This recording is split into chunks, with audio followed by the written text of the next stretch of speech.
Hi all, നമുക്കിന്ന് Trivandrum museum സൂമൊക്കെ ഒന്ന് കണ്ടിട്ട് വന്നാലോ.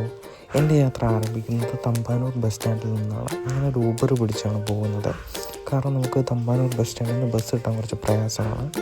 മ്യൂസിയം ബോർഡ് വെച്ച ബസ് കിട്ടി ഞാൻ കുറേ നേരം നോക്കിയിട്ട് കണ്ടില്ല. അതുകൊണ്ട് ഞാൻ ഊബർ പിടിച്ചാണ് പോകുന്നത്. 56 രൂപയുള്ള അവിടുന്ന് പോകുന്ന വഴിക്ക് എന്തോരം മനോഹരമായ കാഴ്ചകളാണ്. ട്രിവാൻഡ്രം സിറ്റിയിൽ അല്ലെങ്കിലും ഒത്തിരി കണ്ണിന് കുളിർമ നൽകുന്ന ഒത്തിരി പഴയ ബിൽഡിങ്ങുകളും ഒക്കെ ഉണ്ട്. എനിക്കെന്തോ വളരെ ഇഷ്ടമാണ് ഇവിടെ നിന്ന് ടൈം സ്പെൻഡ് ചെയ്യാൻ വേണ്ടി. ഒത്തിരി ബിൽഡിങ്സ് ഞാൻ കണ്ടു. ഈ ഒരു പള്ളിയും എന്നെ വളരെ അത്ഭുതപ്പെടുത്തിയതാണ്. ഞാൻ ഓട്ടോയിൽ നിന്ന് പകർത്തിയ കാഴ്ചകളാണിത്.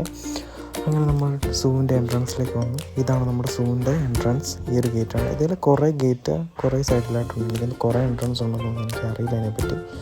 പോകുന്ന വഴിക്കൊണ്ട് കുറച്ച് മരങ്ങളും കാര്യങ്ങളൊക്കെയാണ്. ഇതൊരു ഗാർഡനാണ്. ആദ്യമൊരു ഗാർഡനാണ് നമ്മൾ കയറി ചെല്ലുമ്പോൾ കാണുന്നത്. അതിൻ്റെ നടുക്കായിട്ടാണ് നമ്മുടെ നേപ്പിൾ മ്യൂസിയം ഉള്ളത്.